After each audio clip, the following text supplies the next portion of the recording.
अभी हमारे साथ तमिलनाडु के पूर्व डीजीपी जो करुणा सागर जी वो जुड़ गए हैं। अभी वर्तमान में आरजेडी के प्रवक्ता हैं। इनसे जानना चाहेंगे कि क्या Tejashwi ji A to Z party को बोलते हैं, A to Z पार्टी, क्या सच में A to Z पार्टी को लेकर चलते हैं? आज आपने अगर उनका भाषण सुना तो उन्होंने बोला कि आप मुझ पर विश्वास कीजिए कि मैं A to Z में गंभीरता से विश्वास करता हूं और हम एक कदम आगे चलेंगे, आप भी कदम चलकर दिखाइए, ये बोला उन्होंने।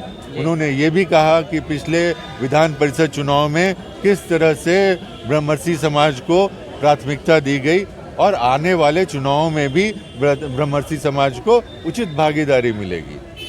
क्या लगता है कि 2024 में आपको जहानाबाद क्षेत्र से टिकट मिलेगा संसद के लिए? नहीं, देखिए कर पाइएगा आप? अभी तो चुनाव की कोई चर्चा ही नहीं है। अभी तो महागठबंधन है, विभिन्न दल हैं, दलों में आपस में चर्चा होगी, सीटों का बंटवारा होगा, तो ये तो लंबी प्रक्रिया है और उसके बाद कैंडिडेट की बात आती है। तो इस समय तो है, देखिए मैं एक राजद का कार्यकर्ता हूँ, राष्ट्रीय प्रवक्ता हूँ, उसके लिए परिश्रम से काम करता हूँ और आज जैसे श्री बाबू के कार्यक्रम को मनाने के लिए उप मुख्यमंत्री जी ने मुझे निर्देश दिया तो मैंने बखूबी इसका निभाने की कोशिश की।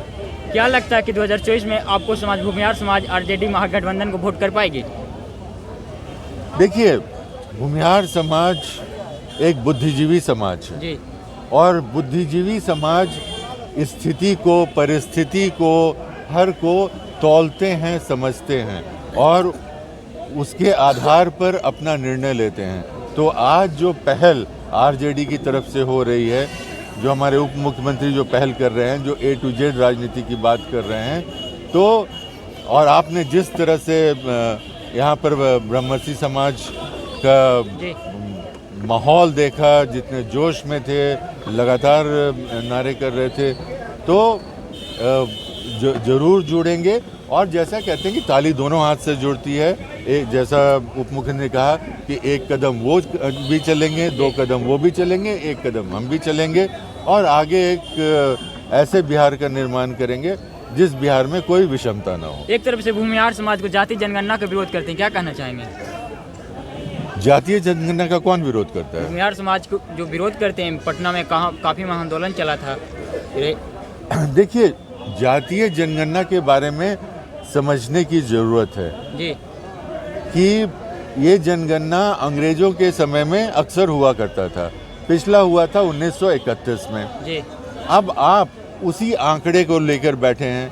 कल को कोई कैंडिडेट चुनाव भी लड़ने जाता है तो उसको ये नहीं मालूम होता है कि उसके जो क्षेत्र है उस क्षेत्र में जातियों की क्या अनुपात है, क्या संख्या है। उसी तरह से सरकार अगर एक प्रोग्रेसिव नीति लेकर आती है समाज के लिए तो उसमें संख्या जानना जरूरी है, क्योंकि देखिए ये डेमोक्रेसी है और लोकतंत्र क्या है, संख्या के आधार पर होता है। हर आदमी को, यहाँ पे जितने लोग हैं सबको एक वोट है, ठीक है, चाहे उनकी आर्थिक स्थिति कुछ भी हो और किस समाज से आते हो, कोई मतलब नहीं है। तो समाज में लोकतंत्र में जीतता कौन है? जिसके पास सबसे ज़्यादा वोट है। तो इसके क्रिटिसाइज करने के बजाय इसको समझना चाहिए कि एक समता मूलक समाज, एक आधुनिक समाज, एक आधुनिक भारत अगर आप बनाना चाहते हैं, एक आधुनिक बिहार बनाना चाहते हैं, तो इस तरह के कार्यों की जरूरत पड़ेगी। धन्यवाद।